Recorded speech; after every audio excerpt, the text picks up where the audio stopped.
Hi guys, in this video I will show you how to reopen one-time photo in WhatsApp. For that you just have to launch your WhatsApp mobile application and then you need to tap on the profile of that person who have sent you the photo.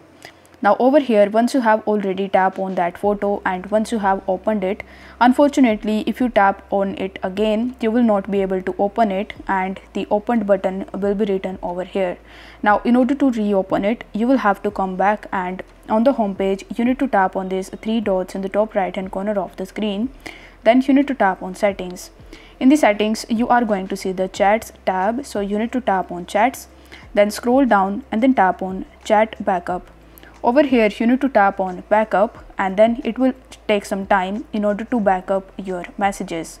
Now once it has done it successfully, you just have to uninstall your WhatsApp mobile application and then you just have to reinstall it from your Play Store or App Store.